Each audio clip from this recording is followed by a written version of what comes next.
Hello and welcome to this morning's trustee training session on impact management. I'm Hugh Swainson. I'm a partner within Buzzacott's charity and not-for-profit team. I'm delighted to say this morning I've got with me Edward Finch, who's also a partner within Buzzacott's charity and not-for-profit team, and Catherine Manning, who is the operations director from Social Value UK. Just over to the agenda. In this hour, we're going to focus on impact management. So firstly, I'm going to talk about impact and governance. So really looking at the sort of trustee oversight aspects on impact measurement. And then Catherine's going to look at really the theory behind all of this theory of social value accounting and social value management. And then Eddie's going to finish off by talking about how charities report on their social impact. We will have time for a Q&A session at the end of this. So there is a panel on the right hand side of your screens where you can ask questions throughout the session. So please do type in any questions that you have. All will remain anonymous. We'll answer as many as we have time for at the end of the session. Any we don't get around to after the session, we will do written follow-up to the questions. So please ask any questions you have as we go along. Just a couple of other housekeeping points. All cameras and microphones of attendees will automatically be off throughout the session.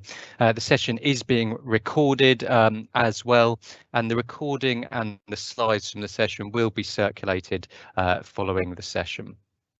So let's move on now to the first part and looking at impact and governance.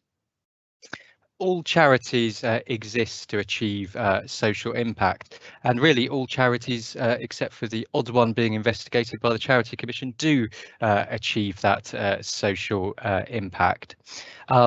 So what's this session about? Well, really the premise behind this session is split into two parts. It's firstly that ultimately for charities, it's not enough for just a social impact to exist. Charities are really trying to maximise and get the most out of that they can achieve with their social impact. The second part of the premise is that in order to maximise the amount of social impact you achieve, it's important to have information on that social impact and proper oversight of what you are achieving. So a simple premise, and what we're going to look at is information on how charities collect that information on impact and how the trustees oversee that. So moving on to my first slide, let's have a look at just a well-known example. So I've used Cancer Research UK here just as a case study, just because everyone's familiar with their work and also because they've got a very good annual report, which has got lots of useful information that we've highlighted on the screen here. So in their annual reports, they've got very clear articulation of what they're there to do. So they're saying our mission is to support people affected by cancer through life-changing research and which remains critical. So they're clear on what their mission is and their vision to bring forward the day when all cancers are cured, and their ambition by 2034 to have 3 in 4 people surviving their cancer for 10 years or more. So very clearly articulated. And then as you go through the report, there's a lot of good information about what they've been doing and their achievements during the year. So you've got a map of the country of where they're working. You've got a timeline of how improvements have been made in cancer treatment over time, and you've got detail about the kind of activities they've been undertaking in the year to work towards that goal. So the whole thing's very sort of clearly set out, very clear mission, very well presented and articulated in the report.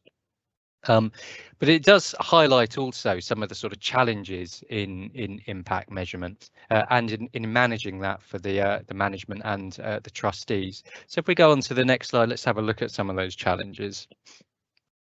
So charities ultimately are often part of an ecosystem. So if you take Cancer Research UK, obviously they're not the only organisation that's involved in achieving their mission. There's a whole range of other organisations and institutions that contribute to cancer care. So how directly linked is what they do and the impact that they're trying to achieve? There's also the challenge of reporting outputs versus impact. In the annual report, you want to get across your mission and what you've been achieving in the year, but often that's done in the output, so you could see that sort of map of the country and where they were working. That doesn't necessarily tell you the impacts they've been having. We often sort of imply that by knowing that their mission and the good work that they're doing, but it doesn't actually necessarily tell you the impact that's been achieved. We can see that by another example I've got on the right hand side of the screen here, which is the Macmillan accounts who are involved in cancer support. They've again got lots of really good information in the accounts and lots of data around, you know, how many people that they've worked with in the year. But interestingly, on the bottom right of the slide here, there's a sort of computer screen they've got there, which has some key statistics, which is sort of more impact or outcome information. So it's all very small print, but the first one says that it's talking about life-changing emails that they send, and so the first one says that 85% of the people that they asked said that the emails helped them feel more informed. Now that's a really important bit of information. They've obviously identified that people using their services often don't have adequate information. So one of the things they are trying to do is ensure that people are more informed, and that they've identified that 85% of the people are more informed through this. So it's obviously having a good result. But obviously, that's an important thing to measure, because what if that was 20% and they'd identified that keeping people more informed was a really important step in achieving their impact? If that percentage was a lot lower, that could indicate a significant problem. So we can see there the difference between some of the reporting on impact here, where we're wanting to get across the message of our mission and how much we're doing.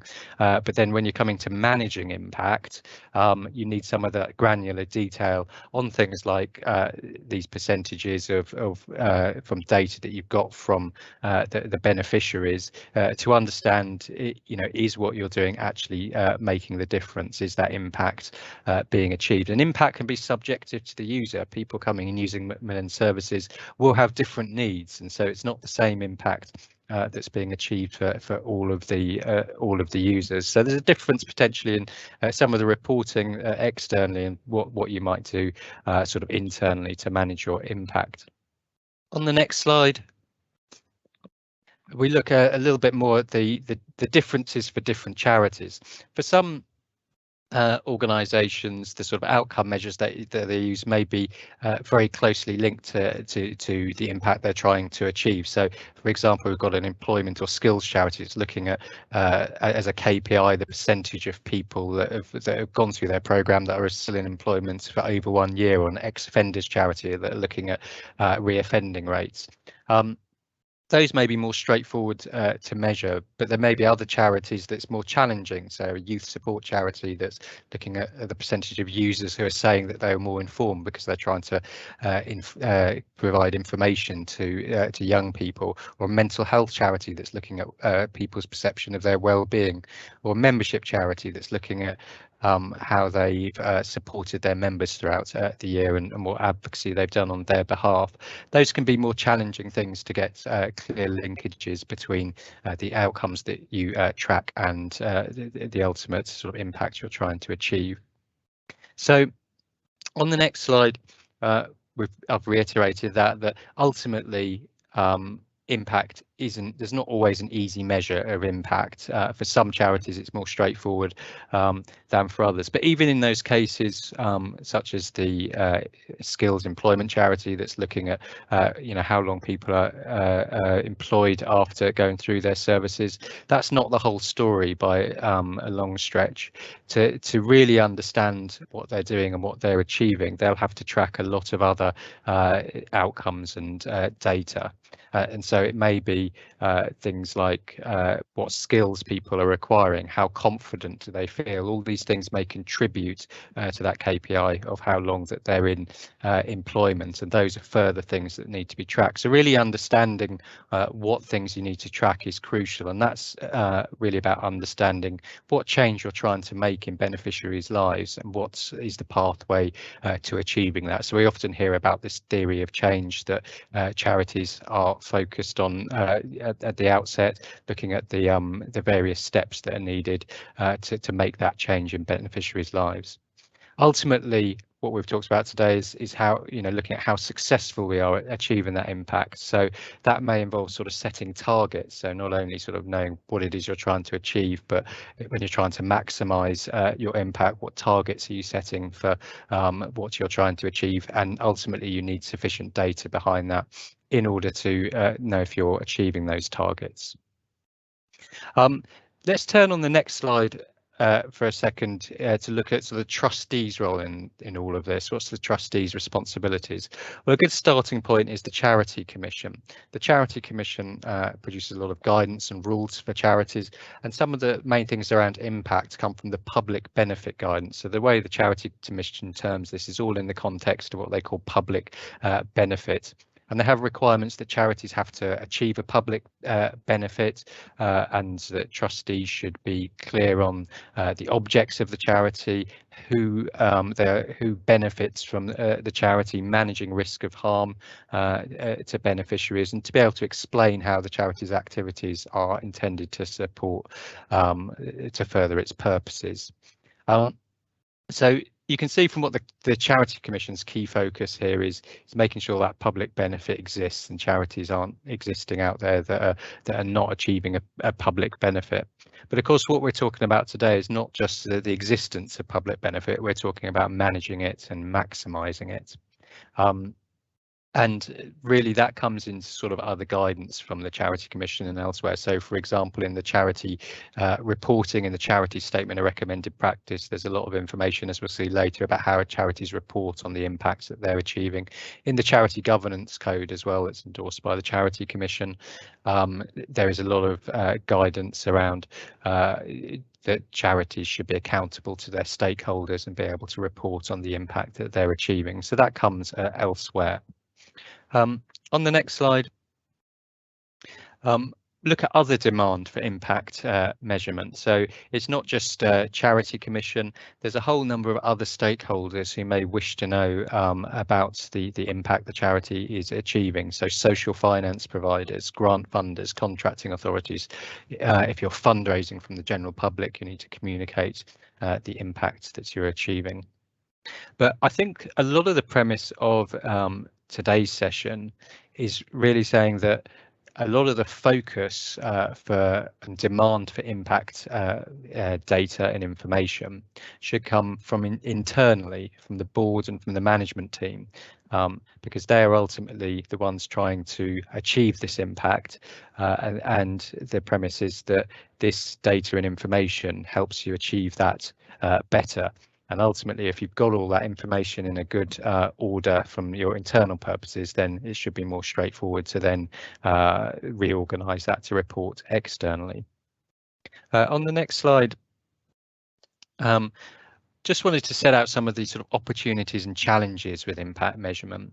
It's really important to be aware of some of the challenges in this, because spending time trying to measure impact, it is a costly thing. It does take time, and there's a sort of potential criticism that it could become a bit of an industry in itself, and what's the value in it? And I think we need to challenge ourselves in, are we getting that value? So some of the key questions are, does what we're doing actually help management deliver services better? So ultimately, if you're collecting information on impact, that impact information should help you guide you into how to deliver services better. So, for example, in that Macmillan example, if that percentage of people who are feeling more informed dropped, that should help them guide them as to how to improve the service and where to focus to make the service better.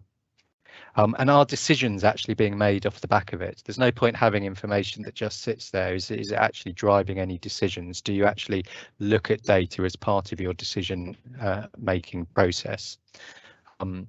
And sometimes output information can do a lot of the job without then going that extra step to measure impact. So outputs is really things like how many people use the service, as opposed to trying to glean if their service experience was actually delivering the impact that you desired. But a lot of the time we can make a lot of decisions based on that output information, but it's worth challenging ourselves whether the extra impact information is needed.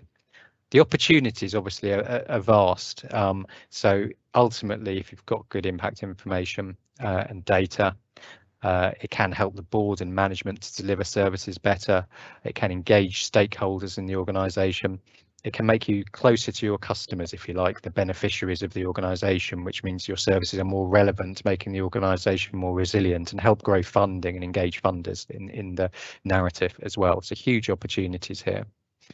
On the next slide, I'd look at the management of a healthy business versus a healthy charity. Ultimately, to be a healthy charity, you have to have both of the things on this slide.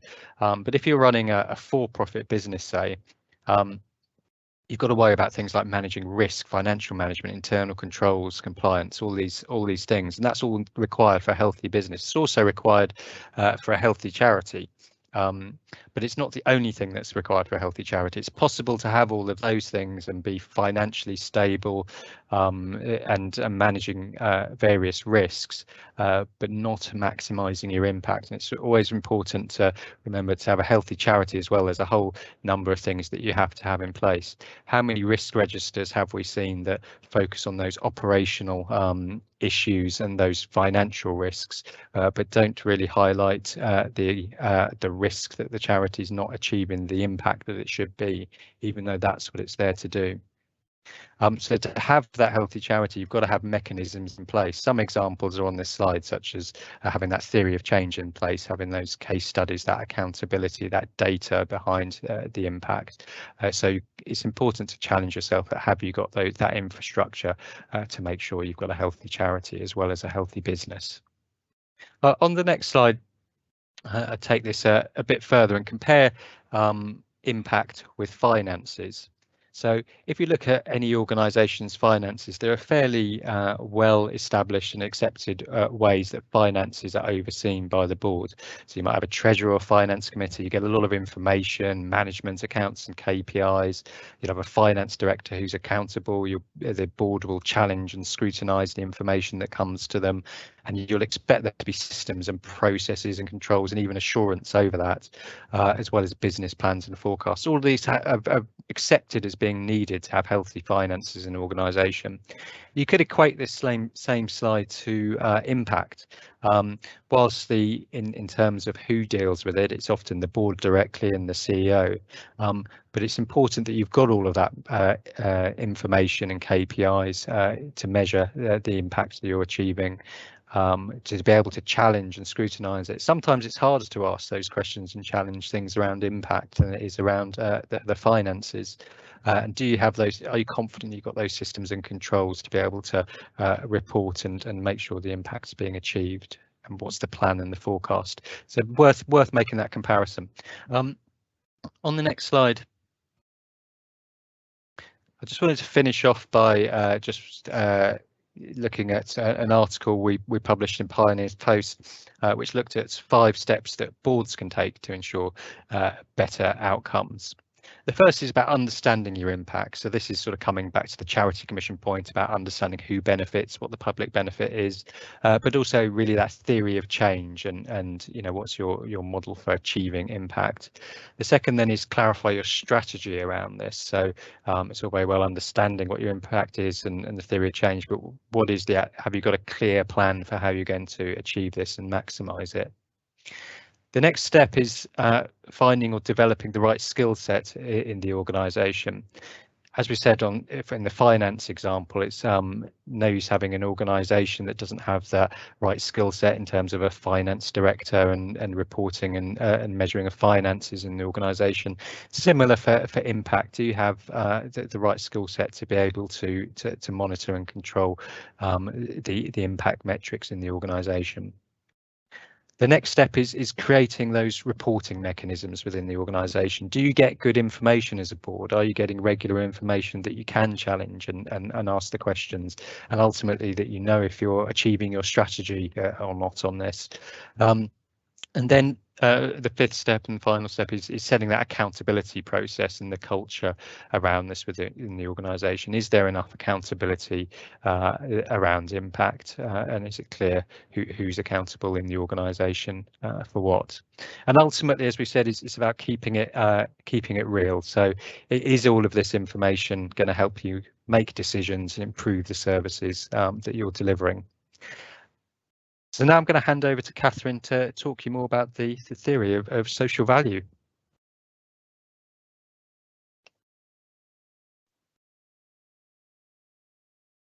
Great, thank you, Hugh. Okay, and I think I'm on board now and on screen. So thank you very much for having me here to join today, and it's a delight to be with you all. My name is Catherine Manning and I'm the Operations Director at Social Value UK. I suppose two things that I think are fairly relevant for our conversation today. For the last few years, I've been managing our assurance and accreditation services, looking at different areas of social value management practice. And I'm currently leading on our engagement with our public sector members, but for a couple of years I was leading on our engagement with civil society through our partnership in the Inspiring Impact programme, which I'll highlight with you a little bit more in a second. And for my section here, I'm going to run through four key things. So a bit of an introduction to Social Value UK, a bit of an overview of what social value is, a whistle-stop tour of some of the methodology around accounting for social value, and a bit of an examples of organisations who are doing it.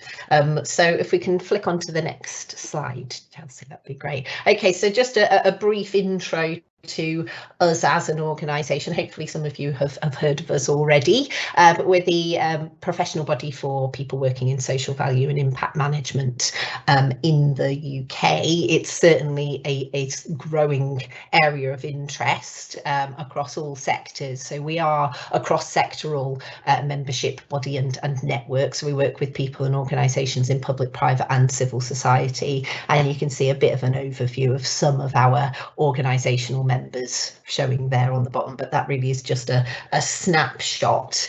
And we're doing things as you'd expect a membership organisation to do, so lots and lots of work around convening our members to peer learn around social value and impact management. So we do a lot of events and networking kind of activities. We're also a training organisation, so we run a lot of training around social value and impact management. We're an assurance and accreditation body, which I've already mentioned, and we design and develop different guidance and tools along with our members, and we're also a campaigning organisation, which is a good step to lead on to the next slide, because we're campaigning around our vision of what the world should be to face the increasing challenges that we are all having to come to terms with in terms of growing inequality and environmental harm and the critical climate crisis that we're all facing. So we're campaigning to move ourselves towards our vision of a world where organisations are accountable for their impact on people and where decisions are made to improve well-being, equality and the environment. So we can move away from those rather dramatic images I've chosen there on the right hand side of the screen towards a more pleasant world where we've got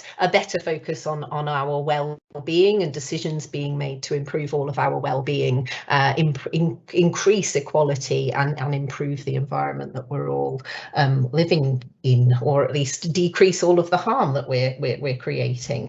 And we're a part of a global movement, so we're a part of the Global Social Value International membership body or network of networks, where there's 25 different national networks around the globe now, and then members from I think around 45 different countries, and we're all coming together with this shared mission to change the way the world accounts for value. So we think we need to move away from that making decisions based on financial primacy towards including and understanding that wider sense of value, which includes social, environmental and economic value, and make better decisions based on that. So I'll just, if we flick onto the next slide, there's just one final thing about us as a network, which is just potentially or should be of interest to those on the call, that we're a partner in the Inspiring Impact programme, which is actually coming to a close this year. However, the partners are talking about legacy from that programme, so do watch this space, and the resources that are available through the Inspiring Impact programme will continue to be available. So that's just a good one for everybody here who's interested in developing good impact practice to be aware of. So moving on then to our, well, what is it? What are we talking about here, and what is social value? So if we move on to the next slide. I thought I'd taken off all of my animations, so do apologise there. If you could just flick 1, 2, 3, and we should get 3 coming up. Perfect. Hopefully that's the only one I missed, Chelsea, so apologies for that. But for anybody who's been in this space for a while, you'll probably be well aware that there's lots of different definitions of impact and value, and is it social impact, is it social value, all of these things. And I'm not here to fix that, unfortunately, but just to offer some guidance points that help us. So there are lots of different definitions about. As an example, the UK Green Building Council released a social value framework recently that had 23 different definitions of social value in it, which is wonderful. But I suppose the key point in that is that whether you're talking about impact management or social value management, it's really important within your organisations to know what it is that you mean and to get that shared understanding internally. Now, the 3 definitions that have popped up on the screen here. There's one from the British Standards Institute from a recent guide to enhancing social value. There's the UK Government Social Value Act definition and Social Value International's definition. These all talk about the effect on people's lives and about effects on our collective or individual well-being. And there is an increasing convergence on the importance of changes in aspects of our well-being as a part of social value. So if I can flick on to the next slide, Chelsea. So that's what we talk about at Social Value UK. We talk about people experiencing changes to their well-being or different aspects of their well-being as outcomes, and some changes being more important to people than other changes, and social value being the quantification of that relative importance. Some people may be aware of SROI, which looks at using financial proxies to quantify that relative value of outcomes. Importantly, it's about people, and this is about valuing change from the perspective of people. So if we move on to the next slide, which is about a little bit of an overview of well-being. So that can be another challenging word, which can mean lots of different things to different people. And this is just a bit of an overview of some of the frameworks that are out there that sort of provide a bit of a taxonomy of different aspects of well-being that can affect us all. So there might be material things around food, shelter, our physical environment, etc., or relational, what's happening in our social interactions, or power and our identity and our connections with other people, or subjective aspects of well-being, so our ideologies and beliefs, and I suppose fundamentally, really importantly, our perception of our own situation and how do we feel. And so the social value aspect would be looking at those and the relative importance of those different things for different groups of people, and being able to value those so that we can manage them better. So if we move on to the next slide, we'll have a couple of minutes of looking through a whistle-stop tour of, well, how, if we agree that's what it is, what are we actually going to do? So if we flick onto the next slide, I'll show you a very scary slide of 1,000,001 different ways of doing these things. And I'm going to reassure you all that I do spend a long time updating this, or regularly update these as new things come out, but there are lots of of different approaches, but reassuringly, there's increasing convergence of the underlying principles and the standards and the key aspects that actually make up the different approaches that people are putting into place across all different sectors. And in their impact management or social value management practice. Now, I could probably have spent the whole hour just talking through this slide alone, which we won't do. I suppose I just wanted to highlight two things that are new or relatively new updates, which are right down in the bottom right hand corner. You'll see two green blobs. One of them is the Government Green Book, which is the government's guidance on how to evaluate projects around their effect on people and planet, and there's been some recent updates to that that came out in 2020, and a real softening towards social value, and some supplementary guidance launched in this handbook for wellbeing policy making, and so they've released some supplementary guidance on measuring wellbeing, which is including something called the Wellbeing method. So I think those are some exciting updates that are coming out around practice. Now, if we move on to the next slide, from our perspective at Social Value UK, irrespective of that forest that we're trying to navigate, we would advocate for people to underpin this by applying some basic social accounting principles, which are represented in our circle here on the left hand side of the screen. So we're not advocating for one tool, but for one set of basic social accounting principles to be applied. These are sort of generally accepted principles now.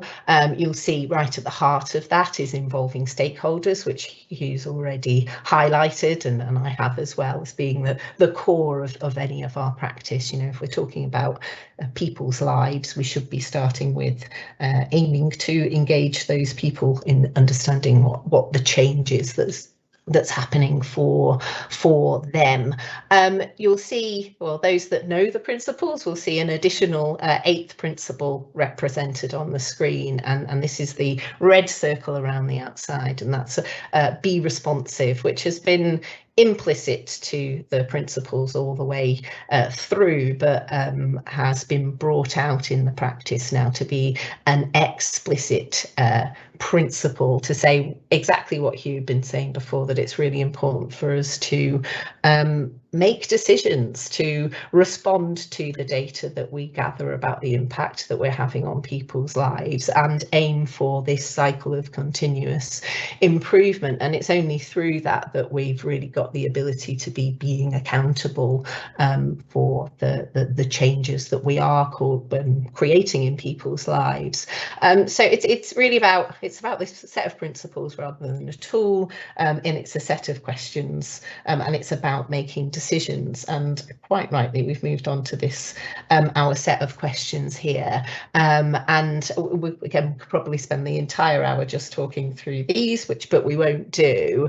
I wanted to show them to you because they are a general overview of basic impact questions that we could all be applying to all of our impact practice. And from a trustee perspective, they're a good thing to have a look at and maybe have in the back of your mind when you are looking at impact reports for your own organisations, or any that you may be reviewing externally, because they're a good way of sort of critically assessing, you know, what is the data that we're gathering right now, and are they helping us to be able to answer this set of questions around the problem that we're trying to address, the stakeholders that we're engaging with, and then these sort of quantitative questions around the amount of change that we're causing. I did promise there wouldn't be any more animation, but I have popped one more in. So if you could just press the button again, Chelsea. There's 3 overarching questions, which it is also really important to be thinking about. You know, who's answering these questions? Is it us, or are we asking our stakeholders. I think we've already mentioned this about, well, what's good enough for us to be able to make decisions? Are we waiting for perfect data set, or are we looking for enough precision for the decision? And I suppose a really important one from a trustee perspective and for people trying to make decisions, you know, how are you getting your confidence? And potentially could that be coming from some form of external verification? So if we flick onto the next slide, I'm just going to whiz through this one here. These questions and those principles we would advise should be applied through an impact management cycle, which I'm sure is not new news to people here on the line. And if you want to read more about that, we do have an impact management guide there called this Maximise Your Impact Guide. And if we flick onto the next slide, that impact management cycle is very well linked to our social value management certificate, which isn't looking at just reporting of performance, but is looking at what's the practice that organisations have in place to be managing their social value or their impact over time. And I suppose that's just one of the examples of how to answer that question. You know, where are we getting our confidence from that what we're gathering is actually going to help us, or doing the best that we can to be accountable to those that we are affecting through our activities. Another example of that is that shown on the bottom half of the screen, which is the UNDP are developing impact practice standards and accreditation for different organisations, so private equity, bonds and enterprises. So yeah, those are just two examples I wanted to share with you. And then we've got a few minutes left to be able to whiz through some who's doing it examples. So if we can flick onto the next slide and then the next slide here. So I know I've been focusing a bit more on sort of practice within organisations, but a core part of that practice is reporting. So there's different types of reports that people might be producing, so social value reports, SROI reports, or impact reports. And another part of the practice that we focus on is that piece, again, that question, where are we getting our confidence from? And so we offer report assurance. And so there is these opportunities through ourselves and through other organisations to have external verification of reports taking place. I mean, another option is looking at the I don't want to say quality, but the standard of practice of the individual undertaking the analysis. So you can, the people themselves can go through accreditation of individuals. There's lots and lots of examples of different reports available on our report database through the SV UK website. And then looking at a few examples of individual organisations. If we flick onto the next slide, from one perspective, you know, some organisations or people here might be working for funding bodies or foundations or social investors, and one of the key things that, or I suppose looking at overseeing a portfolio of different projects even within your organisation. So a key issue here will be about, well, how do I review practice over that whole portfolio, and well, in that, what can I aggregate to be able to show the differentiation between those different activities in a comparable way? That's not a question that everybody has an answer to yet, but there are a lot of interesting organisations doing things to try to address those issues. So we've got a bit more of that overview of comparability. So I've just got two examples up here, which you can have a bit more of a look at if you're interested in this type of impact practice.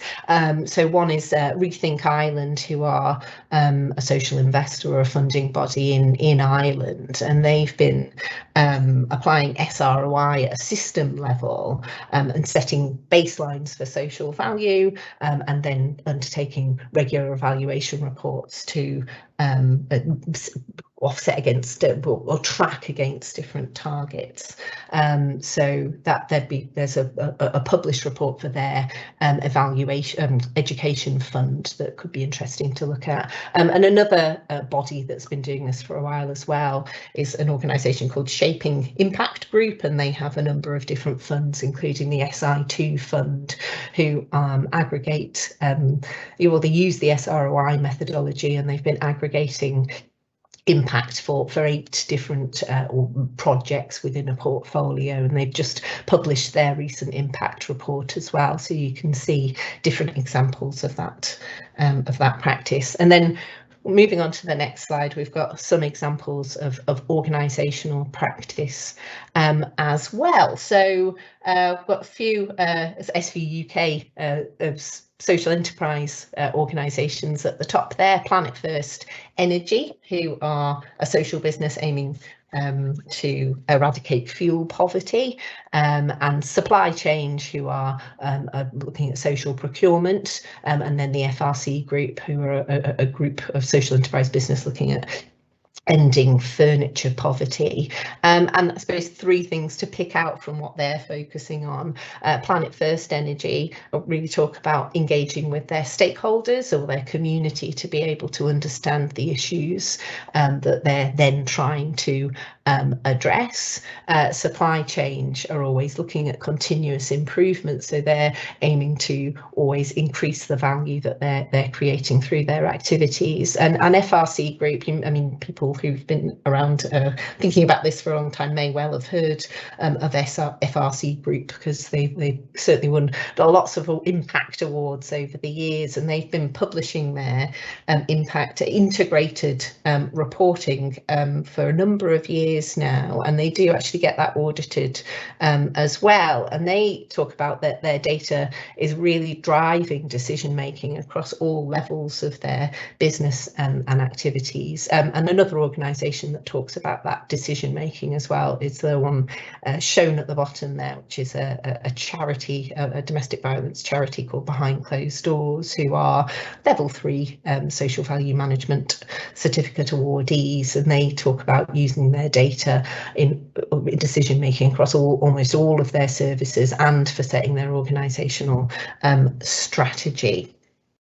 So I'm going to whiz on, because I know I'm hitting the end of my time here, and say the last things really to highlight, is those core things that stakeholders really need to be at the heart of what we're doing with our impact management. And if we're being accountable, then we need to be relentlessly innovating to provide the best services for them.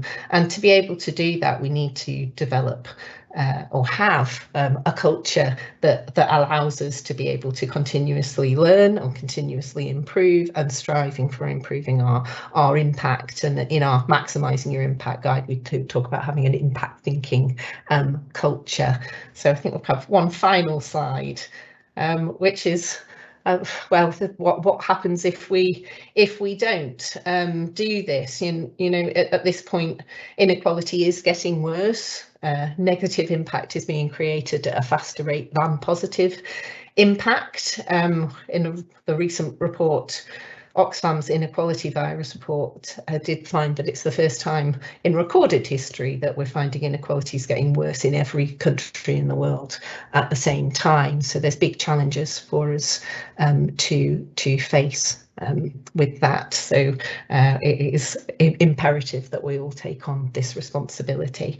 There's another slide with some information where you can find out more, which we'll share afterwards. And that's everything from me. And I'm going to pass on to Eddie now.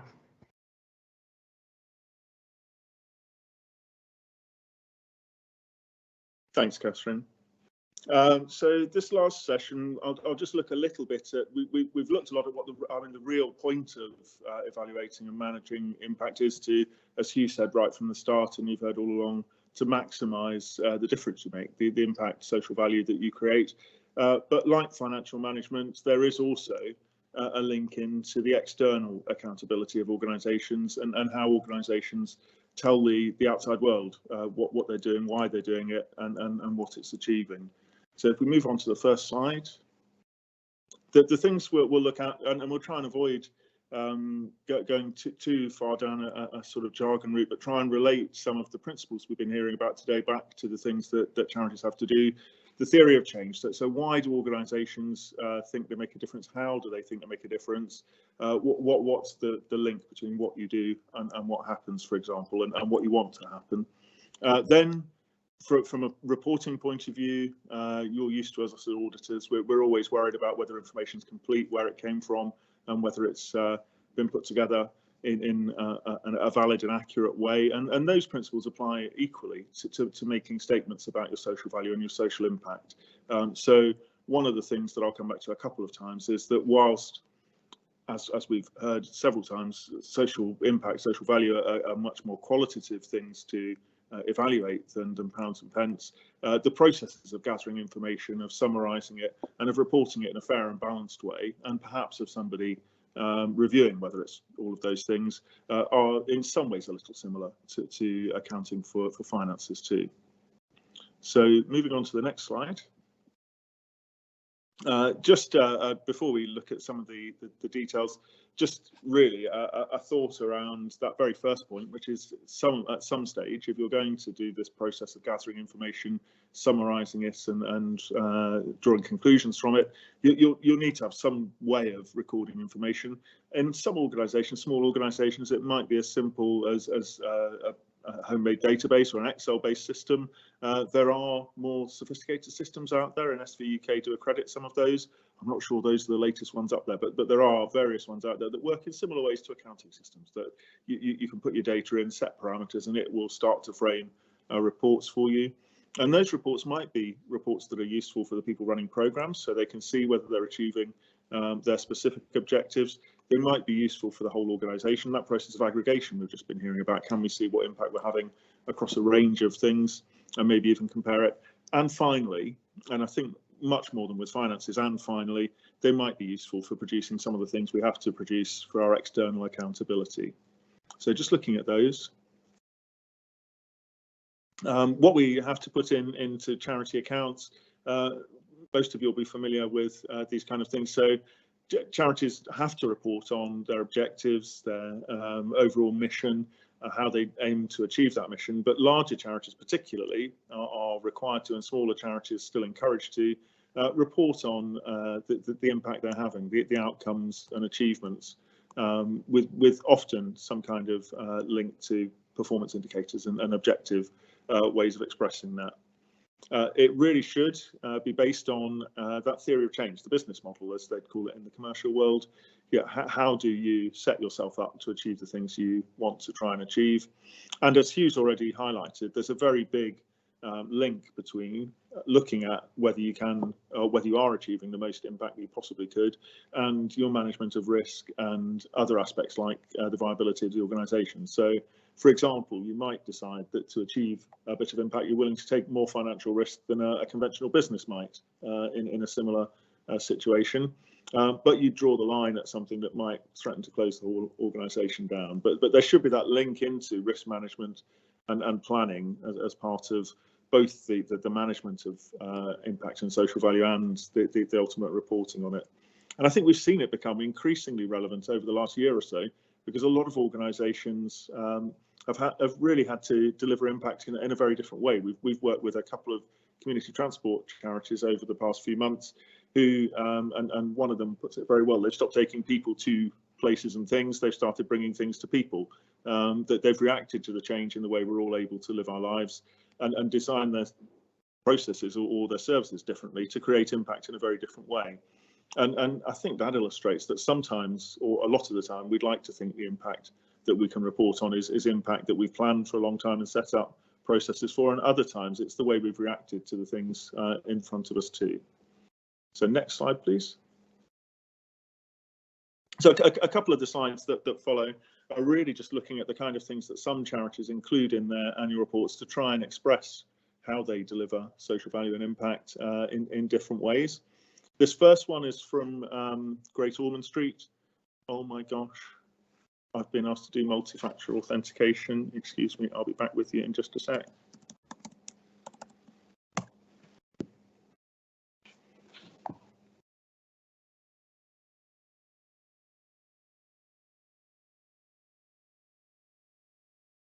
But you can all be very reassured that Buzzacott has very robust and secure IT systems. So this first slide is Great Ormond Street Hospital, and this first thing is showing you how they show a coherent sort of intellectual framework that describes, in principle, how they achieve their outcomes. So they start with the things that they bring into the equation, so the inputs, the buildings and the people and all those kind of things. Then the bit in the middle is the engine that turns the inputs into outcomes and social value. So the different processes they have, the risk management, performance management, all those kind of things. And then over on the right-hand side, you put things into the machine and outcomes and values. And obviously that could be seen as a little bit of a cold and intellectual exercise. On the next slide, what we see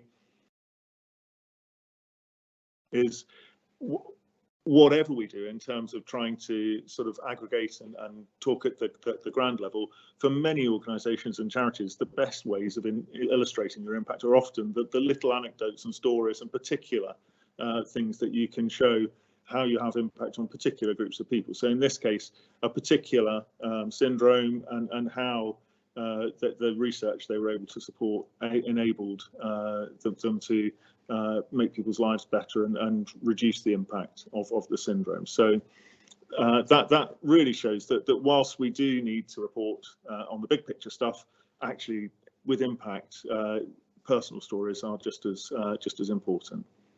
And the next slide then shows a slightly different way of looking at this.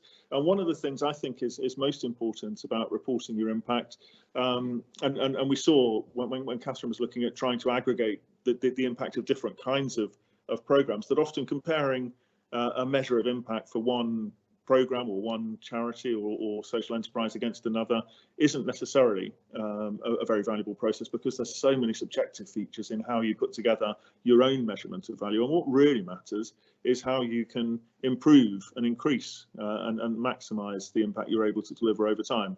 So the NOW group, who are mostly based in Northern Ireland, but throughout Ireland, what they've done is they've shown that using a consistent way of looking at their impact and social value creation, they've increased the amount of social value they deliver for every pound of funding they get significantly year after year after year.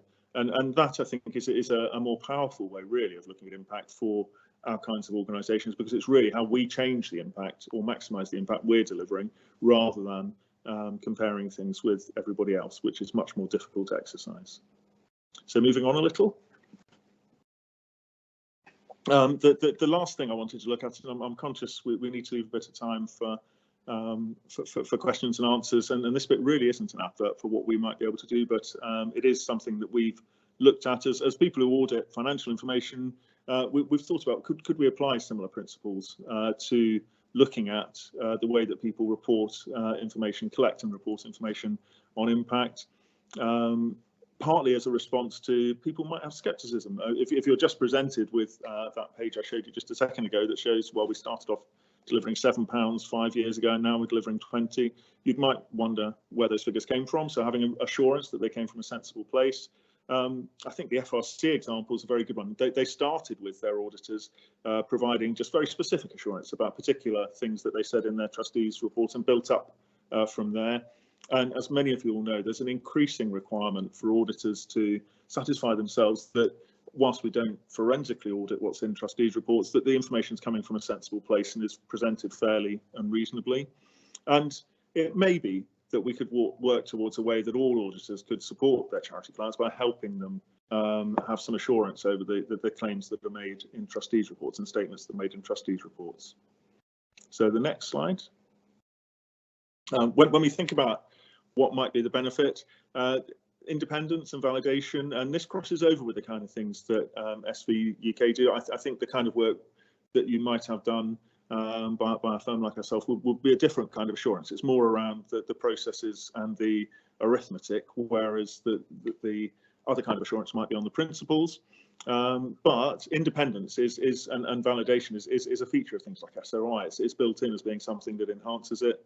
It can help with commissioners, it can help with investors as ways of giving them more confidence that the impact that they're investing in is actually happening. but also an independent person looking at something is an extra set of eyes, making sure that you haven't just made simple mistakes really in pulling things together. And the other area is that a sort of critical friend approach can be supported in just looking at ways to continually improve what you're doing. So identifying ways that maybe somebody else has done something a bit more quickly and easily, or with less room for error, for example, spotting little mistakes in models and things like that. So I think that's sort of what we would do as an auditor, as a management letter, maybe giving suggestions how to improve what you do can apply equally to looking at independently looking at how you gather impact information. And on the next slide. So I mean, we think that there's probably 3 ways that somebody could help you with getting assurance over your social value measurement and reporting and management. One is an approach that looks at standards and whether you're following a specific approach properly and you've done the things that approach requires. Another looking simply at whether a mechanical model that you've used actually works, whether if you put in the inputs that you say you're putting in and then calculate what the outcomes are, that those claims are right, which is particularly relevant for things with financial proxies in, like SROI. And then also the wider sense of that, or the wider scope really, would be looking at where the data comes from and making sure that it's collected in a way that's complete and accurate and valid and all of those things. But the way that those things might apply, unlike in a financial statements audit where actually we do all 3 of those things, it might vary. You might want some of that assurance, but not other parts. And for example, I think we would be very honest, and we'll come on to the example in a second, that we're much better at looking at whether spreadsheet models work and looking at whether processing is done properly than actually suggesting what your social value measures might be, for example. So moving on. So the case study was a piece of work that was done by ECT, and Community Transport Charity. They've done a number of pieces over a period of time, and they're currently working on updating this process too. It started with a very specific piece of work they did on one program of theirs, which was transporting people to doctors' appointments and the social value that created, partly by saving on things like falls and loneliness and all those kind of things, but partly directly just by saving doctors wasted time waiting for people who weren't going to turn up. And that was a very specific exercise, but then they talked to other CTs around London, and they developed a more comprehensive programme which actually looks at all the different kinds of journeys that a community transport charity might typically undertake. So that might be visits to doctors, that might be shopping trips, that might be outings, all sorts of different things they do, transporting people to day centres, whatever. And they looked at the kind of benefits that would come from each different activity, and they went to, there are various books out there that put social values on particular things, so reducing isolation, reducing the number of times people might go to hospital, for example, and they come up with a way that if you put in the number of different journeys of different types that a CT's delivered, you can come up with proxy values for the social value you're creating. And I'd have to say that the one number that it might generate, I would treat with a little bit of a pinch of salt. But the overall approach of giving a way of evaluating that value, we think was very useful. And as I say, it's available as a toolkit, and community transport organisations use it. But just moving on a second to, on the next slide, where we got involved. So what we did was we gave assurance that the logic of the processes they were applying worked. So if you put in the number of journeys, the values were correctly applied to the journeys, and what came out at the end was intellectually and mechanically robust. We did talk to them about whether some of the measures they'd identified were the right ones and where they got them from, and had a conversation around that. But as I said before, we didn't pretend to be the experts on that. We were really just trying to help move that process along a bit. And in due course, what we'd really like to do is look at whether their means of collecting the data on which journeys they did, etc., are valid and complete, and therefore that the whole thing gives a result that people could rely on. As I hinted a second ago, though, this piece of work this year, if you read their reports and accounts when it does become public, what you'll see is that their stated social value has actually fallen considerably year on year, because the journeys they usually do just simply haven't happened, and that's the way they measure their social value. They actually moved to delivering food parcels and taking people for vaccinations and things like that, which it would have been too difficult to create a way of measuring that in such a hurry. So there is this sort of issue that if an organisation is dynamic and changes what it does a lot, even those trends are difficult to collect. But we have given our assurance, and it's in the toolkit, that we're happy that the methodology works, even if every now and again the circumstances make things difficult. So just moving along, and I'll skip through the next couple of slides because they're really just thoughts about what might happen in the future.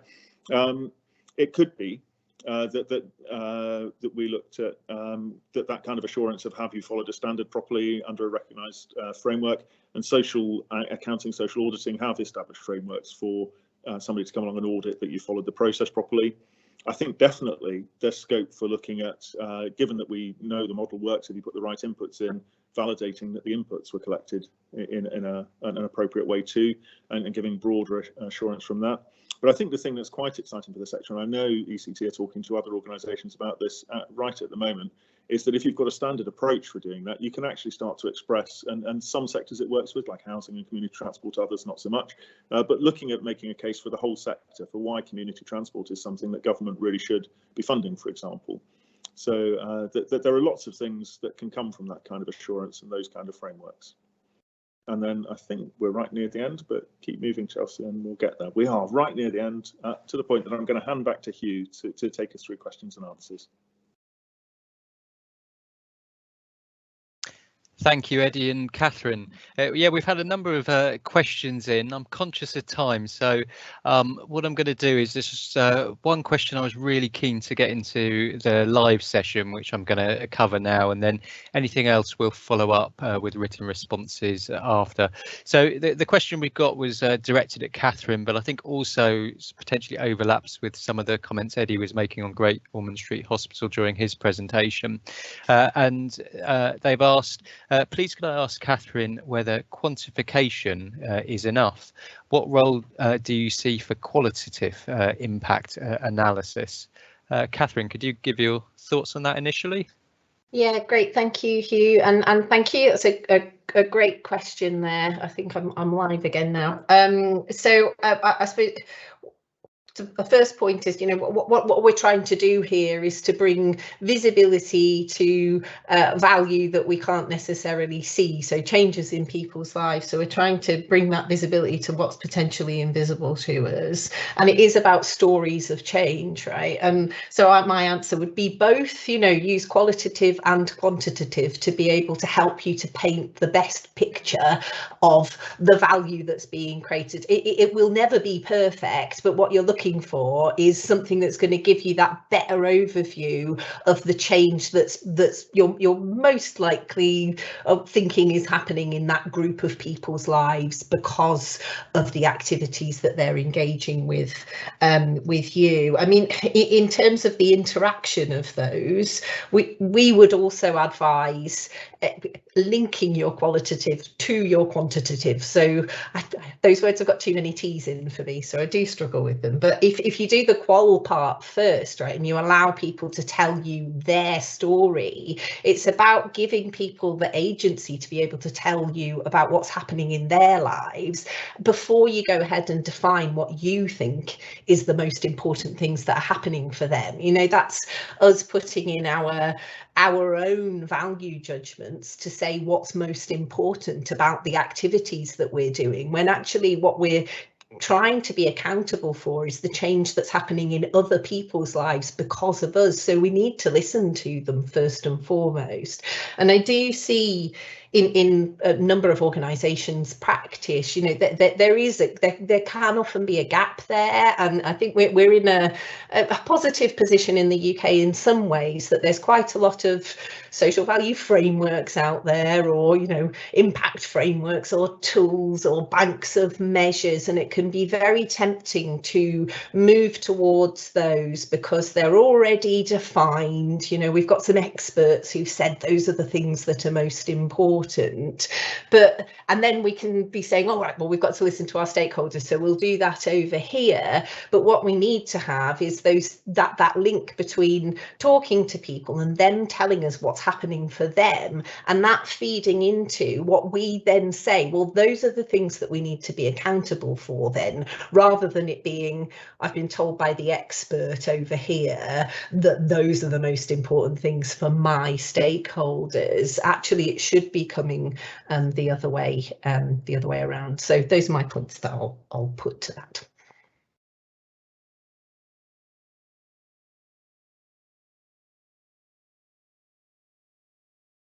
Eddie, would you like to sort of add any comments? I know you spoke about Great Ormond Street in your presentation. Yeah, I mean, to be honest to you, I can't really add to that and what I said already. I think it works at both ends of the chain. You have to find out from people what they value in what you're doing, so that you can know what to measure. But also, when you're trying to explain to other people the impact you've had, you sometimes can't beat personalising it and looking at specific instances. So I think it is both. You should collect the data that you can aggregate and give summary headlines from, but also you really need to make it personal for people to engage with it and want to support you and get on board with you. Thank you for that. So, as I say, we will follow up with the other questions that we've had with a written response. We'll also follow up with the recording and the slides after this session. But really now, just to close the session and to thank everyone for joining us today. I hope you found the session useful. Thank you.